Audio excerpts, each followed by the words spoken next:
don't expect consistency from YouTube. I know that the common advice for YouTubers is for us to be consistent, but it's kind of an asymmetrical, unfair relationship, and you can't expect the same from YouTube. Let's get into it.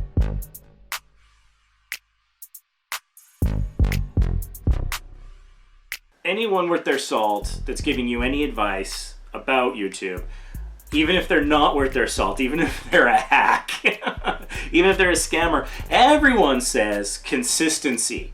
Now, consistency can mean a lot of different things. It can mean having the same high quality audio. It can mean the similar visuals. It can mean having the same person in all your videos. It can mean having similar hashtags or SEO strategies, targeted social sharing strategies. Most commonly, though, I think when someone says be consistent, they mean upload consistently. And there's some truth to that. You want to upload, if you can, a minimum once per week and a maximum of once per day. Now, if that is beyond your capability because maybe you're an animation channel and you simply can't animate that fast, or you are a scripted content channel and it takes a while to write the script, shoot, edit, all of those things, it's understandable. The sweet spot is between once a week and once per day. It's not always possible. And so that's fine, and that's something you can strive for. If you are able to go daily, you will often see a snowball effect. I've gone daily several times for like a month or a week or 3 weeks or whatever, little bursts here and there, and I've seen substantial growth as a result in terms of views and subscribers and interactions and affiliate sales and link clicks and things like that. Even end screens and info cards do better, I find. However, that might not be possible, and I really want to caution you, don't burn yourself out. If going daily would destroy your mental or physical health or your relationships or your day job, don't do it. Do what you're capable of. But that is sort of the expectation on the YouTubers, is that the algorithm really rewards people who go daily. And here's where it's unfair. YouTube will not be consistent with you. People who expect that every video you put out will get a similar number of impressions or views or likes or subscribers or comments or anything like that, you're just setting yourself up for disappointment. It is a roller coaster with ups and downs. You're gonna have periods where things are going great and you think, oh, I'm on my way to being independently wealthy, or quit my day job, or whatever your goal might be. And then things can grind to a halt and slow down. Changes in the algorithm can affect whether or not you're being recommended, or you're on the home page, or you're coming up in search results. Changes to other places, other search engines. If you're getting lots of traffic from Google or Bing or DuckDuckGo or something else, and then they change their way of showing things. Or another video that comes along and does a better job of SEO or has more retention, a better CTR on the thumbnail, and it pushes you out. And those are just some of the things. And the thing that's important to remember is that those numbers and metrics you get on YouTube, they are driven by an algorithm, and they are driven by people and people's behavior. If YouTube said, we will give 1,000 impressions to every new video, that would be something. But that would be something different, because they've never said anything like that. It's based on a variety of factors. What you see in your recommended panel, more than anything else, is determined by the last 100 videos that you've personally watched. That's a big indicator of what ends up on your recommended panel. Well, next time you're watching on YouTube and you look at the recommended, it's going to be a lot of channels and subjects that you've watched within your last 100 videos you've watched. Huge metric. What you've subscribed to, very small part of that formula. Very small. A lot of my recommendations will often, depending on what I've been binging lately, will not be things I'm subscribed to at all. It's all about people. And YouTube can't control what people choose to click on, what people choose to click like on, what people choose to watch. It's simply people. And so you can't publish 2 videos and expect them both to get the same views. Oh, but they're on the same subject, you might say. Well, then it's possible that people who like one might like the other, or vice versa. It's also possible people who were satisfied with your first video don't feel the need to watch the second one, because maybe they already got what they wanted. But also, it's impossible to do a complete apples-to-apples comparison, because things change. Trending topics shift, the algorithm shifts, people's interests and tastes change. Even if you had the exact same video that you published twice, that could be problematic because it might get flagged for reused content. So there's no way to perfectly control and test this as just a creator. And so unfortunately, you kind of gotta just let go and enjoy the ride like you're on the roller coaster. Put your arms up and enjoy the parts you like and try to get through the parts you don't. Because YouTube doesn't owe you impressions, it doesn't owe you views, it doesn't owe you anything. You need to go out and get those things yourself by making a compelling thumbnail, by creating videos that people want to watch, by hopefully engaging with your audience, by having quality audio, by keeping it interesting, by a variety of things. And there are so many variables. It's got to be well over 100 variables that goes into these sorts of numbers. So expecting that every short you produce is going to get the same number of impressions or views. Let's talk shorts for a second. Shorts are still incredibly new. Even though they've been monetized, even though they're part of the monetization requirements as an alternate path to get monetized, even though they've been around for a bit, they are still very, very new in the grand scheme of YouTube. And so people are still struggling to understand what shorts are. And shorts are interesting because they can get you that real quick hit of dopamine where suddenly get a lot of impressions and subscribers and views off of something. And so, okay, let's go again. And it can be hard to reproduce. Some of the things that go into whether a short gets a lot of views, it could be timing. The time of day that you publish it can be important. Now, TubeBuddy can help you target those a little bit better. Get the free tool, affiliate link down below. We have a video here on the channel that talks about finding the best time to upload for your channel. But that's not all when it comes to shorts. For example, it can take up to 48 hours for your short to appear on the shorts shelf. The shorts shelf is basically when you're scrolling through mobile or you're in the shorts area on desktop, and it's just showing you kind of what feels like random videos, but of course all driven by algorithm. When you upload a video, it might go immediately on the shorts shelf. That's happened with me. I've had something show up in like an hour, but I've also had something take upwards of like 48 hours to appear on the shorts shelf. I'm not sure what drives that delay, but I also have to think that it's not just about that, but it's about the competition. If everyone's producing shorts at the same time, then the space on the shorts shelf is got to be really competitive. Whereas if you are producing a short at a time where there's not a lot of others, you might come up again more often in sort of that random chance rotation. You can't really control that. TubeBuddy can help a little bit in terms of like trying to optimize your video for your audience, time of day and day of the week, but that won't dictate when you end up on the shorts shelf.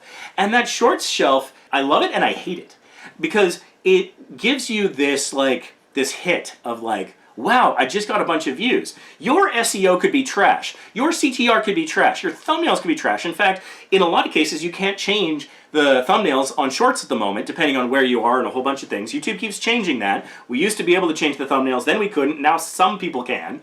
It's a whole thing. It's in progress, a sign that it's new, but you don't necessarily control what people will see as a result if you can't change the thumbnail. And SEO is a very small influence on shorts. Shorts is, more than any other part of YouTube, kind of about luck. And I don't like saying that because luck is an easy way of excusing failure and, you know, dismissing other people's success that might come from things like hard work, really good ideas, or talent. When it comes to the shorts shelf, it's more like a lottery than any other part of YouTube because if you happen to hit the shelf at the right time, without a lot of competition, your content can drive the retention and the interaction, whether they choose to subscribe, comment, like, things like that, or watch it more than once. And that can help if that's happening and you're getting some decent engagement at the same time that there's lots of other shorts and they're getting just as much or more engagement, then it's really, really hard. You get addicted. It's a little bit like an addiction because it's like, you know, the first one's free or whatever. And a lot of times with YouTube, it will give you a chance. When you first upload a video, for that first hour, for that first 24 hours, and for that first 7 days, it gives you more of a chance than it does otherwise, based on pretty much nothing.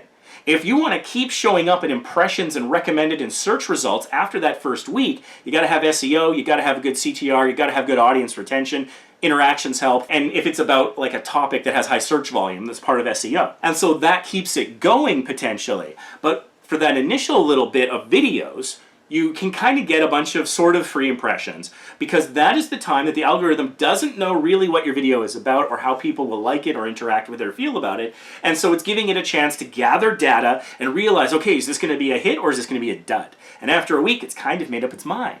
That's a regular video. And so that is something that happens too. So if people aren't interacting with it, if your timing's off, if your thumbnail's off, your CTR, whatever, if it's boring, whatever it is, that can tank a video. That can be different from video to video, and it can be very subtle things, and it's sometimes hard to know. TubeBuddy has some tools that can help with thumbnails.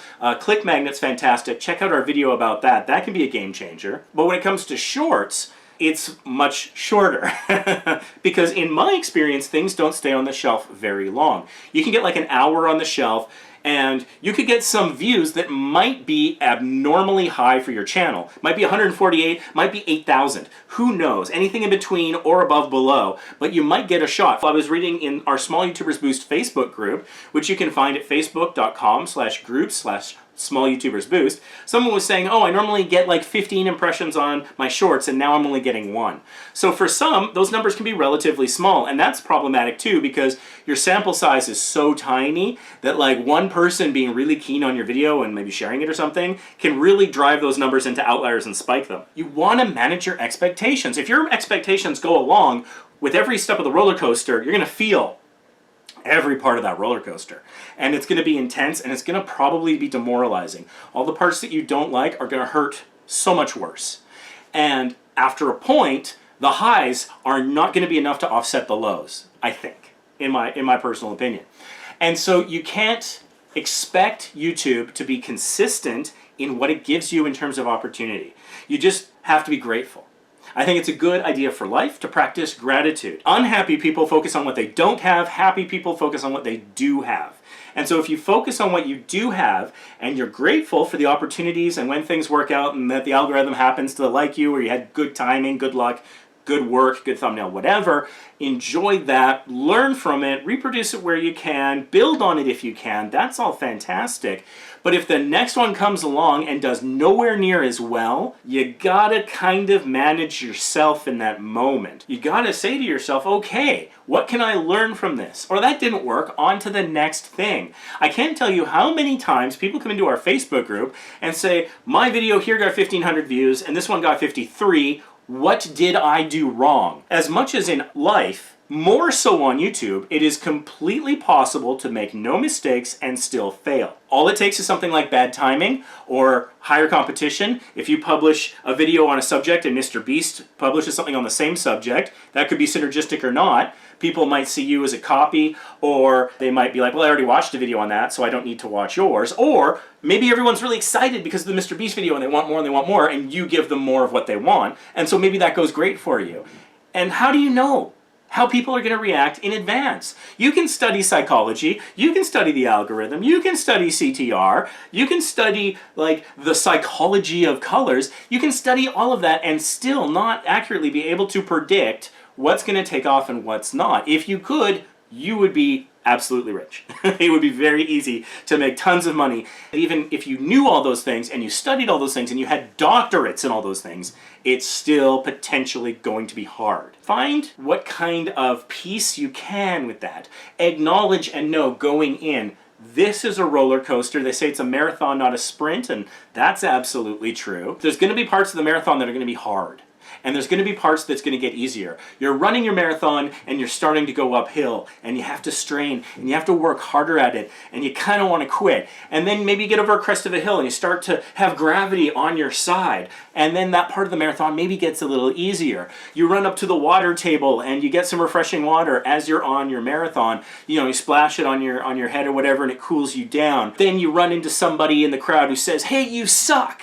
We get that comment. We know what that's like. Don't we as small YouTubers? We get the hate. It's a waste of time to litigate when things don't seem totally fair on YouTube. I can't imagine how much time I've seen people waste checking YouTube's math, which I have a short about, don't do that, or complaining about how, oh, this video didn't do as well as that video, and they're just angry and they say that it's unfair and they're attacking YouTube. And the thing is, we want to be good partners with YouTube. YouTube is our partner. They are the platform that for free provides this space for us and potentially ad revenue opportunities to grow an audience and things like that. But we are not owed any of that. We have to earn it as much as we can, and we don't control it. And so we have to make our peace with that. Have a sense of humor about it. But please, I'm begging you, don't waste time looking at the minutia. If you're looking at the analytics of your channel to see, okay, this got more impressions than this, Let's see if I can learn from it to do better. That's fine. If it's like, okay, well, maybe the tags on this video were less effective than this. Okay, this one that got more impressions had a higher search volume on the subject matter, so maybe I'll keep that in mind for future videos. If it can inform what you do in the future, that's fine. But if all you're doing is complaining and getting angry and upset and demoralized and depressed, and maybe you're in some sort of a shame spiral, or you're just getting angrier, if you're not learning, if you're not getting something out of the experience, then you're wasting your precious time. We only get one life on this earth. Where are you going to spend your time? How much of your life are you going to spend being angry about something that you don't control? Versus maybe instead of doing all that, instead of saying, oh, this short got more views than that short and I'm angry and YouTube sucks, I'm going to rant about it on Facebook or Twitter or wherever, maybe instead go work on your next video. Maybe try to optimize an old video that isn't getting more than 100 views per month. We've got a video on how to do that. Find a place to do some targeted social sharing. Find a community, a friendly subreddit, a group on Facebook that your content will provide value to. These are the things that are a good investment in time. Improving your thumbnails, using TubeBuddy to analyze your thumbnails with ClickMagnet, something like that. Running an A/B test. There's a lot of things that you can do to grow your channel. Getting angry is generally not one of them. And checking YouTube's math is not one of them. These are not good investments of time. And I get it. My heart goes out to you. I feel it too. I publish a video that gets 10,000 views, followed by a video that gets 52 views. And I'm like, what am I doing? It's easy to feel that way, and you just fake it till you make it.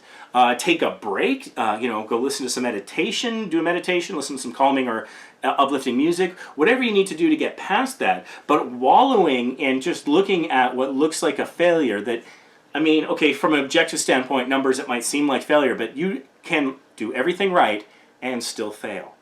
And that doesn't mean you quit. That doesn't mean you stop trying. Success comes to the people who show up consistently. And so there's that consistency. And so you just got to acknowledge YouTube is an unfair relationship. The ad revenue split is not 50-50, for example. To say nothing of the ads that run on your channel before you're monetized where they keep all the revenue. There's so many things about it that are unfair from a certain point of view. And so you can get angry about it, or you can just move forward and be grateful for what you have. Try to use your time effectively. Try to manage your mental health. And if you are struggling with motivation on YouTube, we do have a video on this channel that covers that in depth. Something I struggle with, I think we all do. We've all had that experience where the video that we love, that we put our heart and soul and talent and time and maybe even money into, and it gets like 100 views. And then the lazy thing that we did out of a sense of obligation, or maybe as a lark or an experiment or who knows, that suddenly takes off and gets 10,000 views. It's happened to me so many times. The videos that I personally love tank. And the videos where I'm like, I don't know that I should have made that, takes off. It happens. It's part of the game. It's part of being a YouTuber. You want to call yourself a YouTuber. Managing these sorts of experiences is part of how you get that badge of honor. I sympathize for your sake. Consider managing your time, your emotions, your mental health. Use your time effectively. If it's not helping move you forward, if it's not helping you grow, if it's not helping you learn, then it's probably not worth your time. But there are things worth your time. We've got videos on this channel. So if you found this useful at all, please subscribe, put notifications on, click like on this video if you found it useful or entertaining, or maybe you just kind of understand where I'm coming from here. We do have instructional videos on this channel. We got Photoshop tutorials that show you how to make better thumbnails. We've got a trilogy of videos on SEO so you can appear in search, how to get views, how to get subscribers, all that sorts of good stuff. Check it out. I'll have links to all that material in the description as well. And I just want to, on a positive note, one thing that people often say is I'm getting no views. And then they'll post their channel and I'll see that they have some. If you think you're getting no views, but you're getting more than one, then you're not getting no views. Those numbers can only go up. Be grateful for what you have. You have an audience. If you have any number of views, if you get more than one view per video, you're making progress. And don't forget that. Thank you so much for watching, and we'll see you in the next video.